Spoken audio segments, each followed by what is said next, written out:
प्यारे बच्चों नमस्ते। राष्ट्रीय आय के एग्रीगेट्स कुछ कल पढ़ चुके हम। बाजार कीमत वाले 4 कर चुके हैं। आज पढ़ेंगे साधन लागत वाले। साधन लागत या जिसको हिंदी में कारक लागत भी लिखते हैं। कहने का मतलब फैक्टर कॉस्ट। सबसे पहला आज जिक्र करते हम वो है साधन लागत पर सकल घरेलू उत्पाद।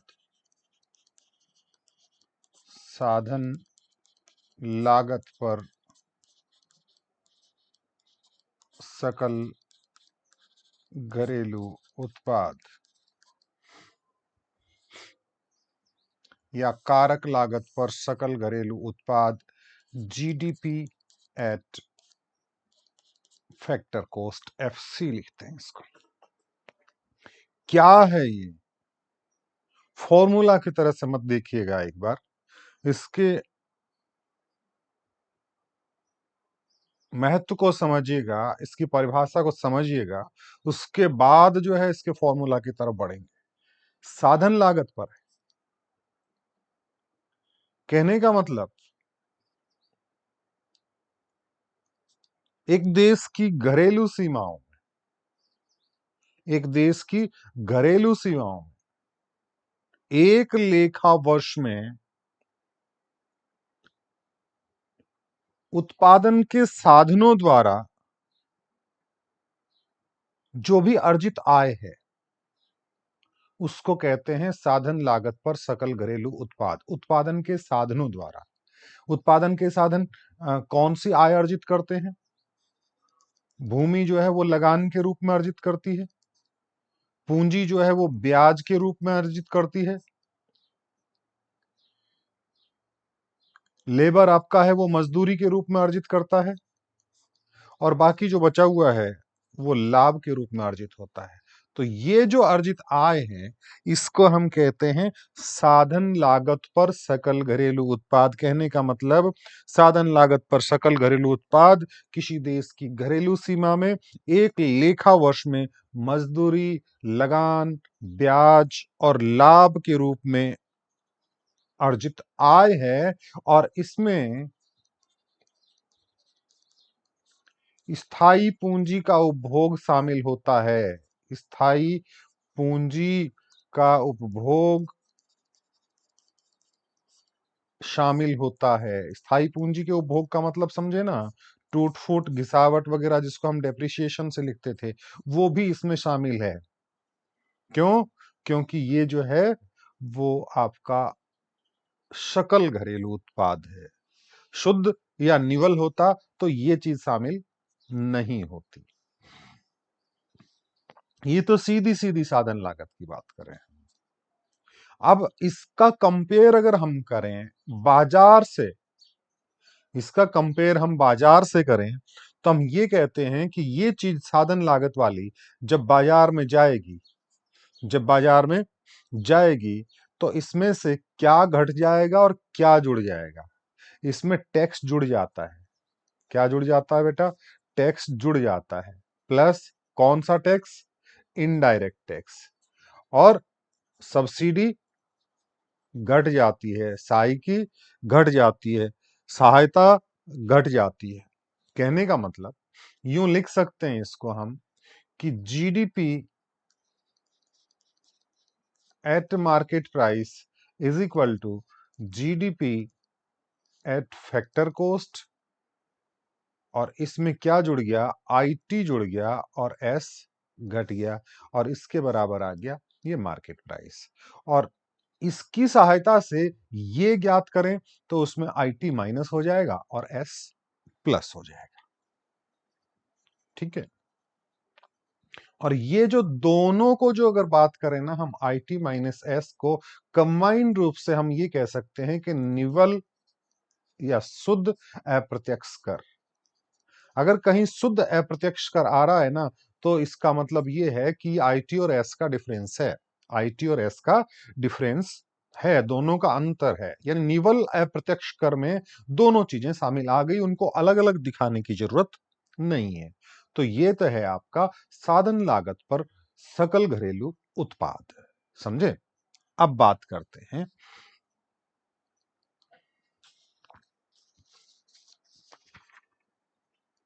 साधन लागत पर निवल घरेलू उत्पाद।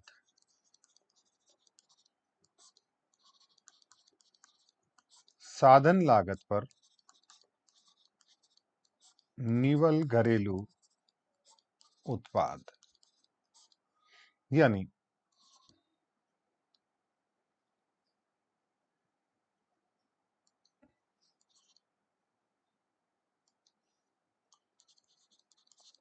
NDP at factor cost. परिभाषा के तौर पे अगर हम देखें तो ये लिख सकते हैं किसी देश की घरेलू सीमा में, किसी देश की घरेलू सीमा में एक लेखा वर्ष में, किसी देश की घरेलू सीमा में, क्योंकि डोमेस्टिक आया है तो घरेलू सीमा होगी, किसी देश की घरेलू सीमा में एक लेखा वर्ष में उत्पादन के साधनों द्वारा अर्जित आय जो है वो निवल घरेलू उत्पाद कहलाती है, और इसमें स्थायी पूंजी का उपभोग शामिल नहीं किया जाता है। स्थायी पूंजी उपभोग शामिल नहीं किया जाता है, ये दिमाग में रखना। स्थायी पूंजी उपभोग शामिल नहीं किया जाता है, कहने का मतलब इसको ये लिख सकते हैं कि NDP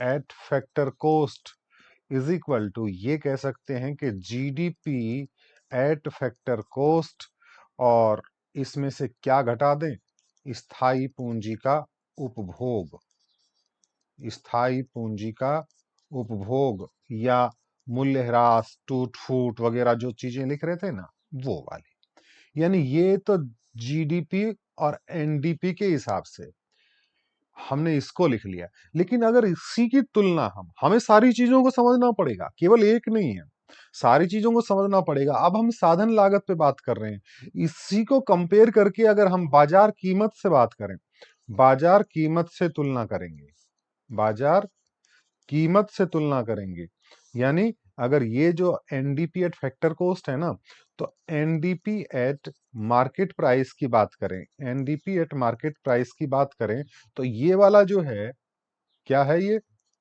NDP at factor cost, और इसमें क्या शामिल हो जाएगा बेटा, आईटी, और माइनस हो जाएगा एस।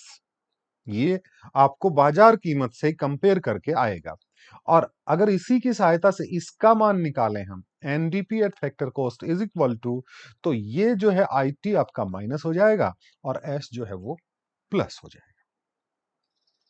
यानी कोई कुछ भी पूछ ले, किसी भी तरह से इसको जो है हम कर सकते हैं।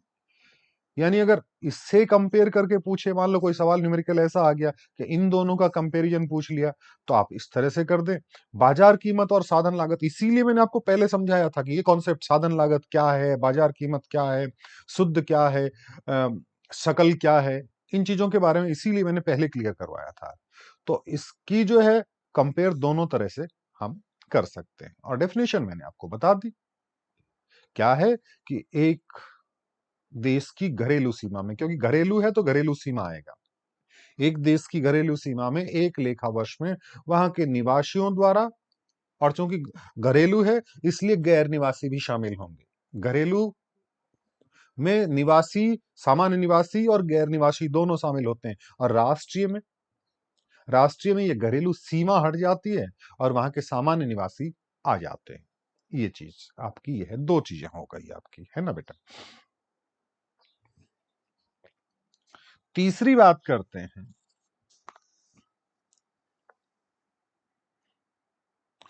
एक मिनट, ये अभी जो हमने देखा, एक देखा था सकल घरेलू उत्पाद साधन लागत पर, सकल घरेलू उत्पाद किस पे, साधन लागत पे, जीडीपी एट फैक्टर कॉस्ट। इसको याद रखना बेटा, इसको घरेलू आय भी कहते हैं। क्या कहते हैं इसको? घरेलू आय। ये याद रखना, ये थोड़ा सा, क्योंकि हम आगे राष्ट्रीय आय की बात करेंगे, सकल राष्ट्रीय आय वगैरह की, तो उसमें भी थोड़ा सा हम देखेंगे। इसको कहते हैं घरेलू आय। सकल घरेलू आय कह सकते हैं या केवल घरेलू आय भी कह सकते हैं। अब आगे बात करें, यह है हमारा साधन लागत पर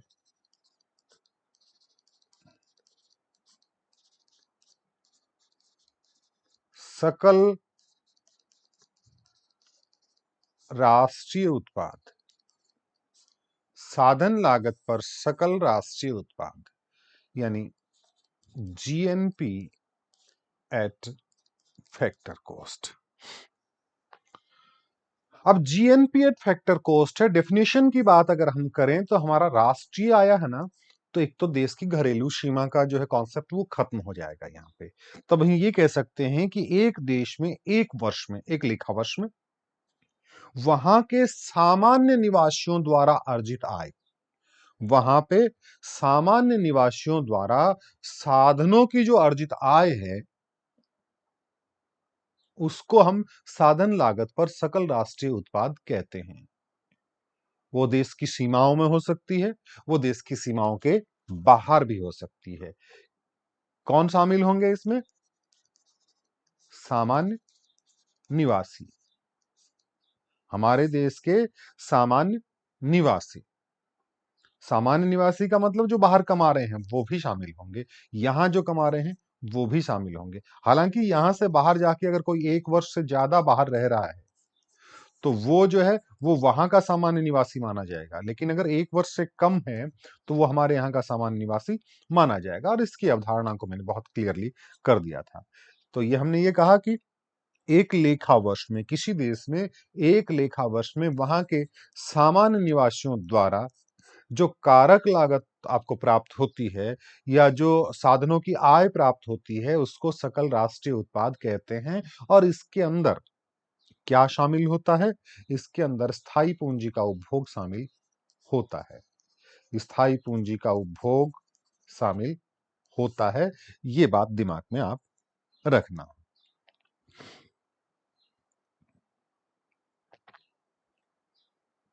आगे देखिए, मिटा दो इसको, है ना।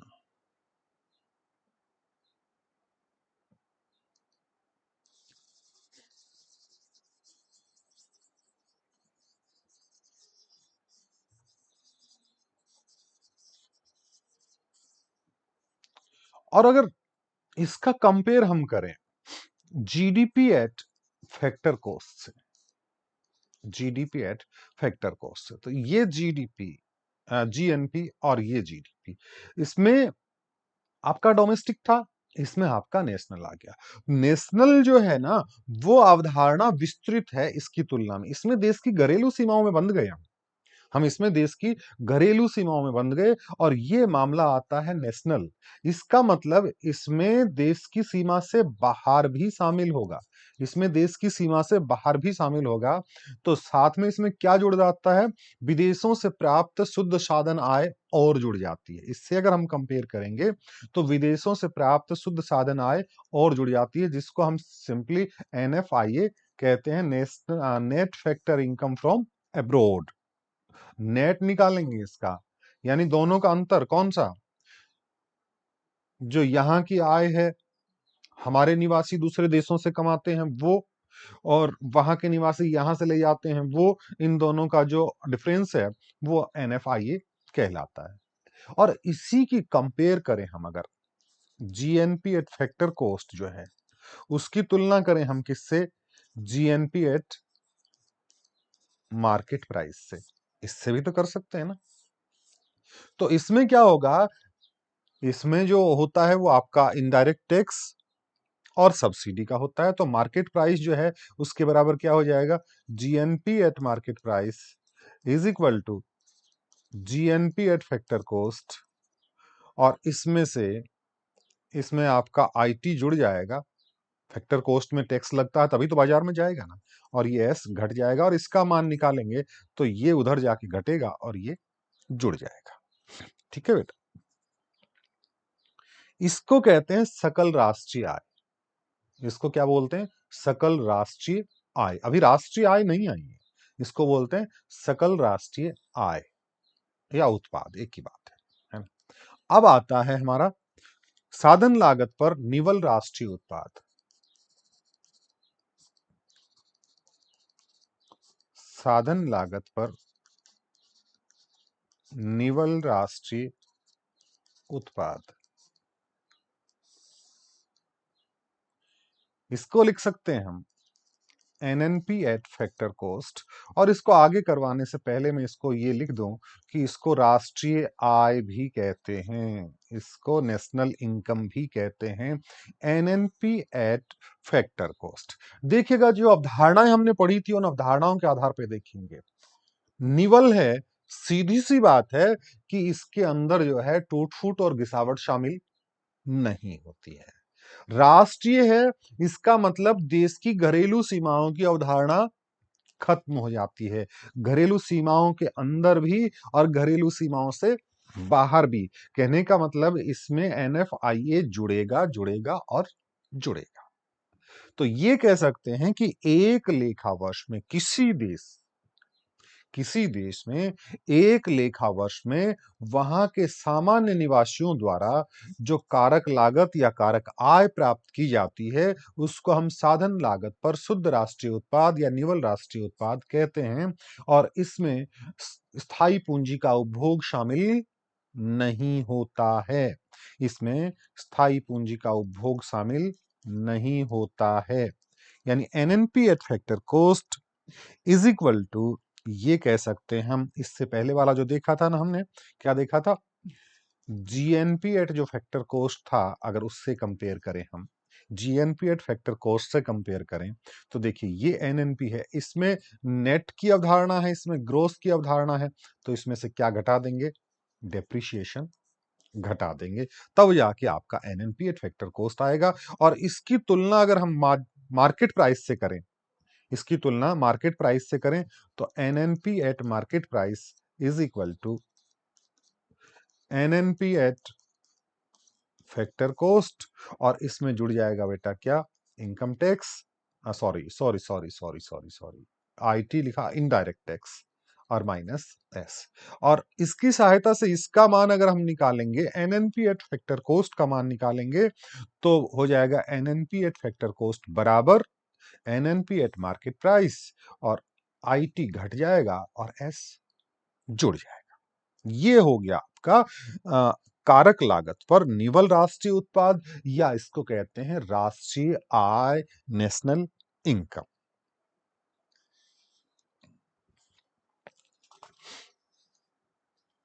अब बात करते हैं राष्ट्रीय प्रयोज्य आय। राष्ट्रीय प्रयोज्य आय,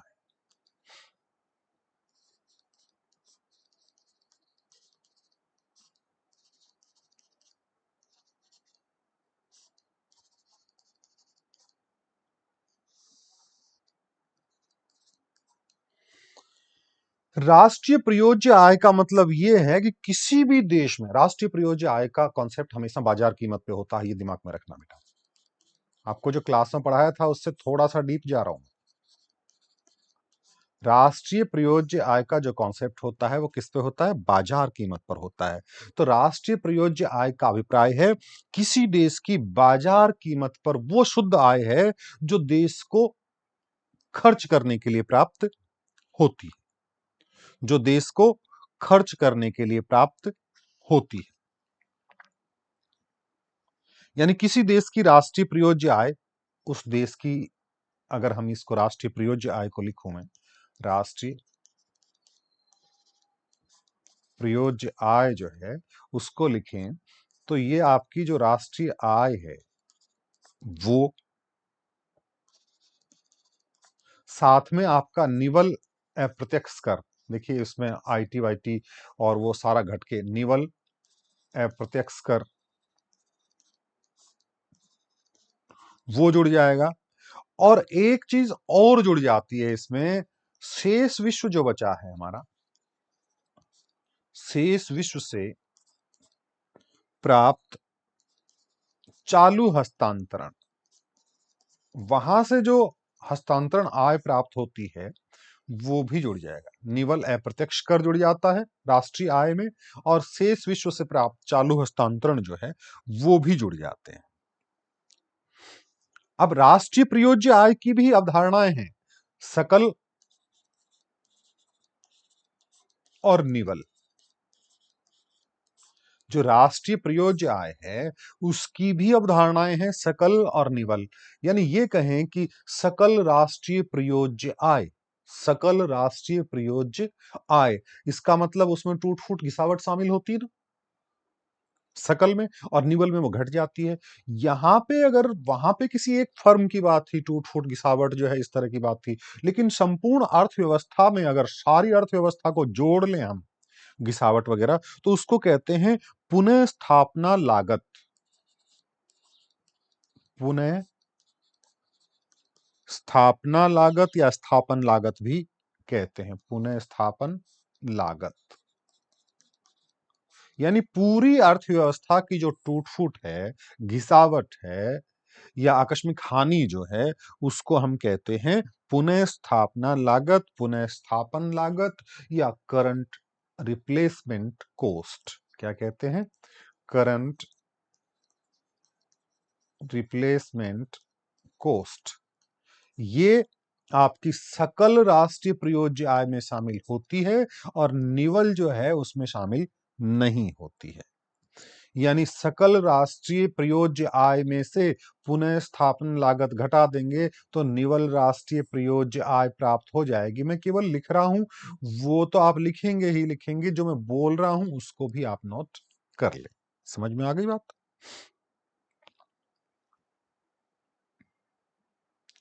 अब बात करते हैं निजी आय की।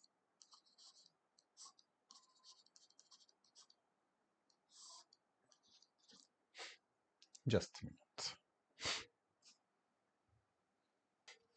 निजी आय जिसको हम कहते हैं प्राइवेट इनकम, पर्सनल इनकम नहीं कहेंगे इसको, क्या कहेंगे?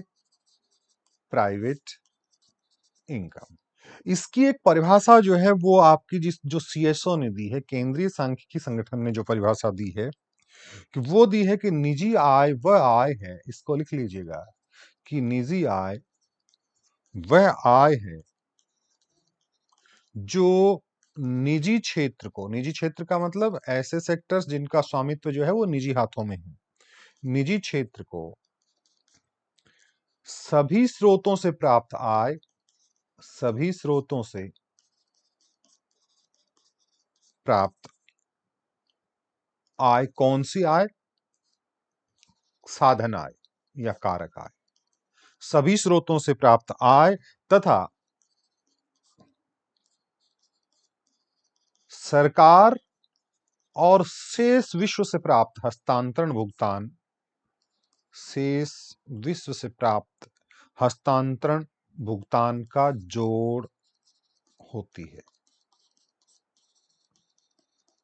हस्तांतरण भुगतान का जोड़ होती है। कहने का मतलब निजी आय क्या है? निजी क्षेत्र को जितने भी स्रोत हैं उनको जो साधन आय प्राप्त हो रही है वो, और सरकार से प्राप्त जो हस्तांतरण भुगतान है वो, और शेष विश्व से प्राप्त जो हस्तांतरण भुगतान है, इन तीनों को जब जोड़ देंगे, यानी निजी आय को सारे स्रोतों से जो साधन आय प्राप्त हो रही है वो, यानी आपके जो भूमि पूंजी श्रम से जो आपके लगान वगैरह, मजदूरी वगैरह जो निजी सेक्टर को प्राप्त हो रहे हैं वो, और सरकार के चालू हस्तांतरण और शेष विश्व के चालू हस्तांतरण, उनको हमने जोड़ दिया तो वो हमारी प्राप्त हो गई निजी आय। क्या हो गई? निजी आय। यानी निजी आय जो है उसके अंदर हम जो हमारी शुद्ध घरेलू आय है उसमें क्या जोड़ते हैं? सरकार के चालू हस्तांतरण जोड़ देते हैं, सरकार के चालू हस्तांतरण जोड़ देते हैं, एक शेष विश्व के चालू हस्तांतरण वो भी जोड़ते हैं, और एक इंपॉर्टेंट चीज इसमें और जोड़ते हैं कि राष्ट्रीय ऋणों पर जो ब्याज प्राप्त होता है ना, उनको जोड़ते हैं। शामिल क्या नहीं करते? जो सरकारी विभागों को जो आय प्राप्त हो रही है उसको शामिल नहीं करते। गैर विभागीय उद्यम वगैरह की जो बचत वगैरह हो जाती है, जो इनकम में शामिल नहीं हो जाती, वो एक तरह से ये कह सकते हैं ना कि बचत वगैरह किस में आ जाती है? लीकेज में, तो वो निजी आय में शामिल नहीं होती है। यानी ये कह सकते हैं, फॉर्मूला के तौर पे अगर हम लिखें निजी आय बराबर, या हमारी जो प्राइवेट इनकम है उसके बराबर ये कह सकते हैं, एक तो निजी क्षेत्र को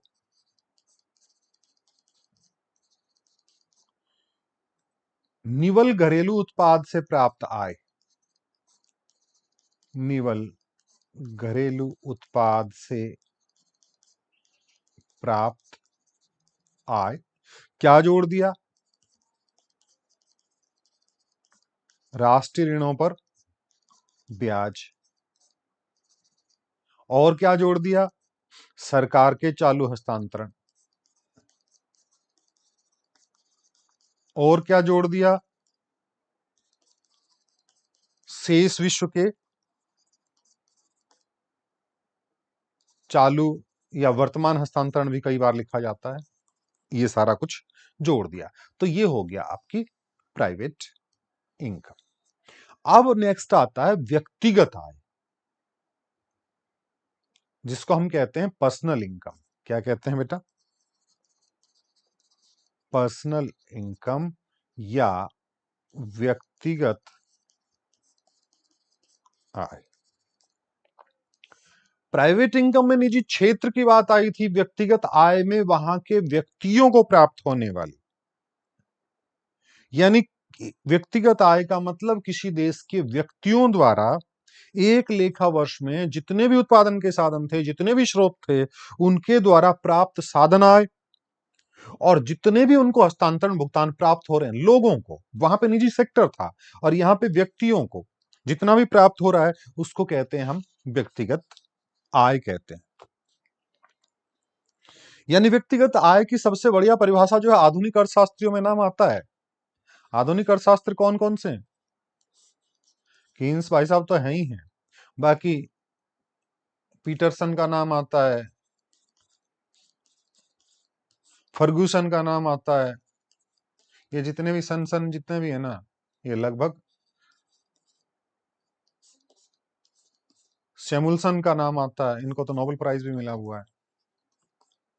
तो ये जो है ना, इनमें से एक भाई साहब पीटरसन, पीटरसन ने कहा व्यक्तिगत आय जो है वो व्यक्तियों द्वारा सभी स्रोतों में प्राप्त कारक आय और वर्तमान हस्तांतरण भुगतान का जोड़ है, वर्तमान हस्तांतरण भुगतान का जोड़ है। लेकिन इसमें जो फर्मों के लाभ हैं, इसकी अगर कंपेयर करें हम निजी आय से, इसका कंपेयर अगर हम निजी आय से करेंगे ना, तो क्या होगा, ये तो एक सामान्य परिभाषा हो गई, और प्राइवेट इनकम की पर्सनल इनकम के साथ कंपेयर करें, इधर क्या लिख लूं मैं, प्राइवेट इनकम। तो ये जो प्राइवेट इनकम है ना, इसमें से क्या घटा दो, एक तो जो उद्यम जितने भी हैं, उद्यम कहें उद्योग कहें, उनकी बचत घटा दो, उनकी बचत घटा दो, और एक कुछ लाभ ऐसे होते हैं जो व्यक्तियों को नहीं जाते, जिनको कहते हैं अनडिस्ट्रीब्यूटेड बेनिफिट्स या अनडिस्ट्रीब्यूटेड प्रॉफिट, सॉरी, अवितरित लाभ, ये अगर हम घटा दें, और एक जो है वो निगम कर वगैरह की जो बात आती है, निगम कर, इन तीनों को अगर हम घटा देते हैं तो हमें पर्सनल इनकम जो है वो प्राप्त होती है। ये चीज आपकी व्यक्तिगत आय आ गई। अब बात करते हैं व्यक्तिगत प्रयोज्य आय। व्यक्तिगत प्रयोज्य, प्रयोज्य का मतलब क्या होता है बेटा, प्रयोज्य का मतलब होता है खर्च योग्य आय। प्रयोज्य का मतलब खर्च योग्य आय। खर्च योग्य आय का मतलब जो भी व्यक्तियों की व्यक्तिगत आय है, व्यक्तिगत आय है, उसमें से क्या चला जाएगा, टैक्स। वो जितना भी टैक्स भर रहा है, वो टैक्स जो है सभी प्रकार के करों का भुगतान करने के बाद जो बचती है वो बचती है व्यक्तिगत प्रयोज्य आय। और अकेले टैक्स नहीं है, इसके अंदर फीस वगैरह जो है, जुर्माने वगैरह जो हैं, इस तरह की चीजें घटने के बाद जो बचता है वो है आपकी व्यक्तिगत प्रयोज्य आय। ठीक है बेटा। यानी व्यक्तिगत आय में से टैक्स घटा दें, फीस घटा दें, जुर्माने घटा दें, या फिर इन सारी चीजों को मिला के जो है ना, फीस, जुर्माने वगैरह, शुल्क वगैरह जो है, इनको कहते हैं सरकार के प्रशासनिक विभागों की, सरकार के प्रशासनिक विभाग प्राप्त करते हैं ना, सरकार के प्रशासनिक विभागों की विभिन्न प्राप्तियां, विभिन्न प्राप्तियां, ये सारी इसके अंदर फीस, जुर्माना, टैक्स वगैरह, टैक्स नहीं आया, फीस, जुर्माने वगैरह और चीजें जो है जो सरकार ले लेती है हमसे, वो व्यक्तिगत आय में जो है वो शामिल नहीं होंगे, उसमें से घटाने के बाद बचती है। तो इसके साथ ही ये आपके एग्रीगेट्स जो थे वो पूरे हुए, है ना। अब कुछ एक बातें और करेंगे हम। कितने मिनट का वीडियो हो गया ये है? अभी तो 30 ही मिनट का हुआ है, तो हमें और करवाना पड़ेगा ना, ऐसे कैसे काम चलेगा बेटा जी।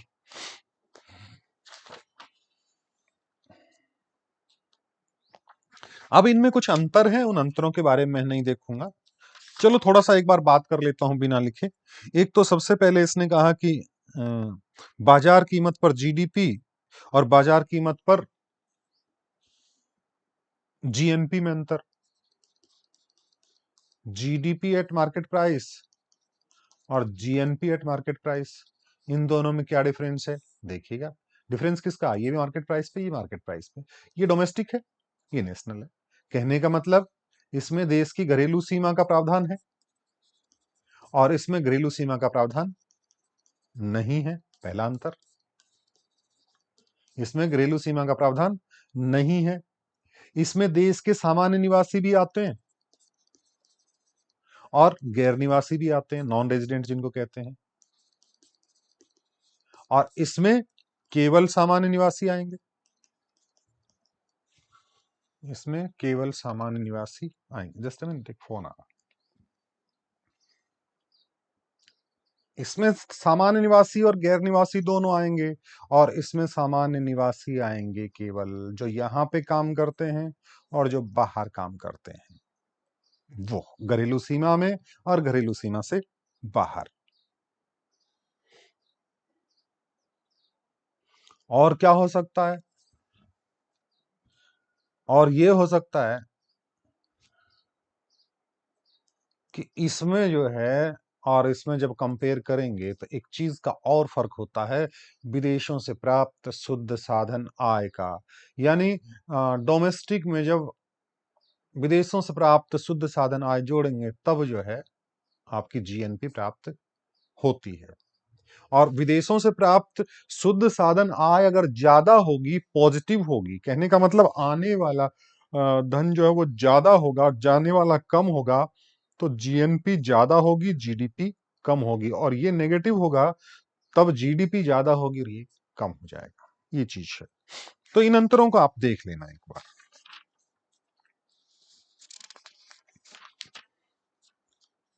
अब जो है मैं कुछ एक प्रश्नों का जिक्र करूंगा। जैसे एक जगह दे रखा है,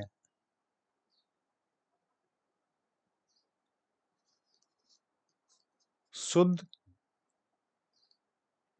या निवल अप्रत्यक्ष कर।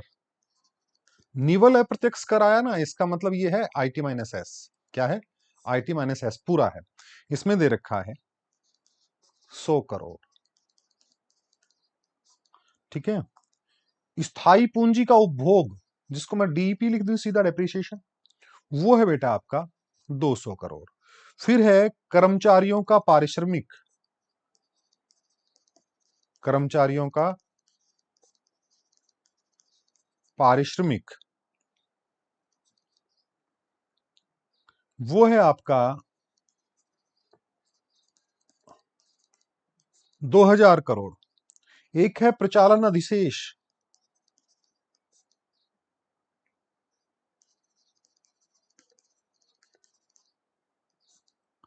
वो है आपका 500 करोड़।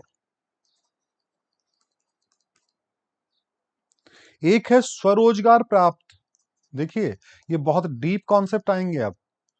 स्वरोजगार प्राप्त व्यक्तियों की मिश्रित आय, व्यक्तियों की मिश्रित आय वो है आपकी 1500 करोड़। और पूछ रहा है बाजार कीमत पर शुद्ध घरेलू उत्पाद ज्ञात करें। मैं यहां पे लिख रहा हूं बाजार कीमत पर शुद्ध घरेलू उत्पाद एनडीपी एट मार्केट प्राइस। बाजार कीमत पर शुद्ध घरेलू उत्पाद, अब उन फॉर्मूलाज में मत जाइएगा, जीडीपी की सहायता से एनडीपी याद करेंगे। बाजार कीमत पर शुद्ध घरेलू उत्पाद, शुद्ध घरेलू उत्पाद है ना, घरेलू उत्पाद है, इसका मतलब एक देश की सीमाओं में, एक देश की सीमाओं में शुद्ध घरेलू उत्पाद है। इसका मतलब क्या होगा कि देखिएगा, आपका जो कर्मचारियों का पारिश्रमिक है वो शामिल होगा, प्रचालन अधिशेष है वो शामिल होगा, स्वरोजगार से मिश्रित आय है वो भी शामिल होगा, और क्या शामिल हो जाएगा, शुद्ध अप्रत्यक्ष कर है वो भी शामिल होगा। कहां है शुद्ध अप्रत्यक्ष कर, वो भी शामिल होगा। क्या निवल अप्रत्यक्ष कर शामिल होगा इसमें, बताइएगा। क्या निवल अप्रत्यक्ष कर शामिल होगा, बताइए। भाई सीधी सी बात है, बाजार कीमत है, बाजार कीमत में तो टैक्स वैक्स जुड़ता ही है। डेप्रिशिएशन,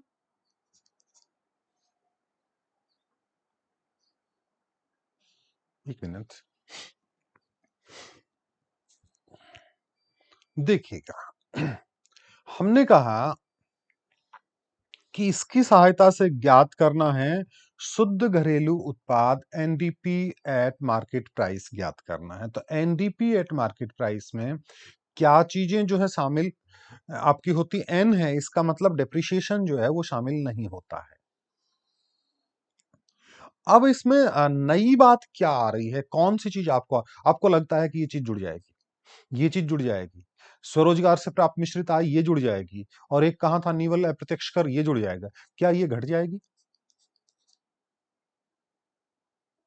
क्या ये घटेगा, ये नहीं घटेगा। यहां बहुत ध्यान देने की जरूरत है कि डिप्रिशिएशन यहां घटाएंगे नहीं, जबकि शुद्ध में हम घटाते हैं। क्यों, क्योंकि ये प्रचालन अधिशेष है, ऑपरेटिंग सरप्लस कहते हैं बेटा, ये एक तरह से लाभ ही होता है, ये एक तरह से इसमें ऑलरेडी घट चुका है। प्रचालन अधिशेष का नाम आया है, इसका मतलब डेप्रिशिएशन पहले से घट चुका है, दो बार नहीं घटाएंगे। यानी ये कह सकते हैं कि इसमें पहले से घट चुका है ये 200 रुपए, यानी 700 था और 700 में से 200 करोड़ घट गया और 500 करोड़ आ गया। ये शब्द है प्रचालन अधिशेष, ऑपरेटिंग सरप्लस या ऑपरेशन सरप्लस भी इसको कई बार कहते हैं। ये जीडीपी में जो भी आपके कंपनसेशन वगैरह हैं, जो टूट फूट हैं, उसको घटाने के बाद में जो लाभ वाभ बचता है ना, वो प्रचालन अधिशेष है। तो इसका मतलब इसको कैसे निकालें, इन सबको जोड़ देंगे बेटा। क्या क्या जोड़ेंगे, 2000 प्लस आपका 500 प्लस 1500 और प्लस निवल अप्रत्यक्ष कर जो है वो कितना है, 100 करोड़ है, प्लस में है, इसका मतलब जोड़ देंगे, ये माइनस में होगा तो घटा देंगे। तो 2000 प्लस में इसलिए है कि टैक्स ज्यादा है, और सरप्लस वो जो आपकी सब्सिडी है वो कम है, और सब्सिडी ज्यादा और टैक्स कम होता तो ये माइनस में आ जाता। इसको जोड़ा हमने, 1500 5 2000 2000 4000 और 100, 4100 करोड़। क्या हो गया बेटा, 4100 करोड़। इस तरह से ये आपका एक सवाल हो गया। एक सवाल और देखते हैं, निम्नलिखित आंकड़ों की सहायता से बाजार कीमत पर निवल राष्ट्रीय उत्पाद ज्ञात करें।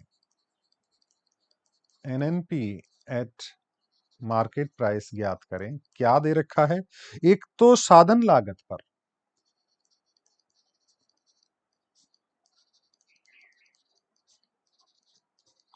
साधन लागत पर निवल मूल्य वृद्धि,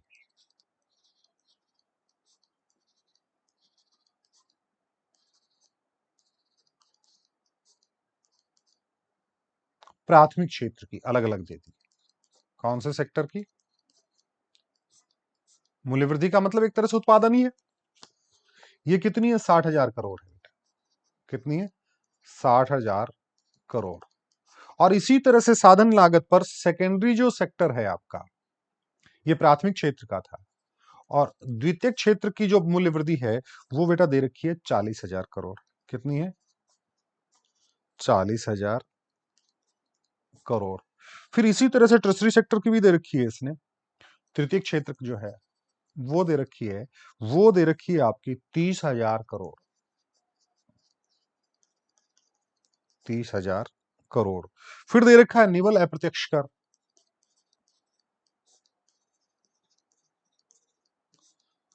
वो कितना है? निवल अप्रत्यक्ष कर है 20,000 करोड़। पॉजिटिव है ये भी, कहने का मतलब टैक्स ज्यादा है, सब्सिडी कम है उसमें से घटाने के बाद में।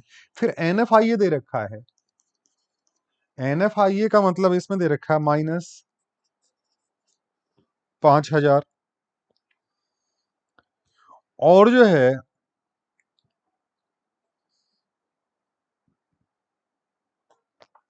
घिसावट व्यय या स्थायी पूंजी का उपभोग, जिसको हम डेप्रिसिएशन कहते हैं,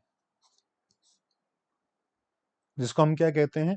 डेप्रिसिएशन कहते हैं, वो हमारा है इसमें कितना है? 10,000 करोड़। देखिएगा, बड़े अच्छे अच्छे सवाल आ रहे हैं, कंफ्यूजिंग सवाल आ रहे हैं कि आपको कंफ्यूज करेंगे, अच्छे से करेंगे, क्योंकि आपको लगता है कि हम उत्पादन तो जोड़ेंगे, निवल मूल्य वृद्धि तो जोड़ेंगे, ये आ गई, ये आ गई, ये आ गई, तीनों को जोड़ेंगे, इसमें मार्केट प्राइस आया है, साधन लागत नहीं है, तो अप्रत्यक्ष कर भी जोड़ेंगे, और नेशनल की अवधारणा है तो एनएफआईए भी जोड़ेंगे। वो एक अलग बात है कि माइनस में है। माइनस में क्यों है एनएफआईए? माइनस में इसलिए है कि हमारी पूंजी बाहर जो गई है वो ज्यादा गई है, और बाहर से हमने लाई है वो कम लाई, इसलिए माइनस में आ गया। डिप्रिशिएशन जो है वो घटेगा कि नहीं घटेगा? हिसाब तो यही कहता है कि नेट आया इसलिए घटना चाहिए, लेकिन मैं ये कहता हूं यहां नहीं घटेगा। क्यों? क्योंकि यहां पे निवल मूल्य वृद्धि है, निवल मूल्य वृद्धि है। निवल मूल्य वृद्धि का मतलब डिप्रिशिएशन वगैरह पहले से घटा के जो लास्ट में बचता है ना, नेट जो मक्खन हमने निकाला वो बचा है, इसमें ऑलरेडी घटी हुई है, इसलिए इन सबको जोड़ देंगे। 60,000 40,000 कितना हो गया? 1,00,000, 1,30,000, 1,30,000 और 1,50,000, और 1,50,000 में से 5,000 घटा दिया, 1,45,000, 1,45,000 करोड़।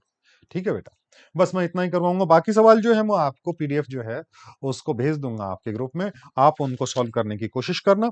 समझ में नहीं आए तो आप पूछ लेना। मिलते हैं कल।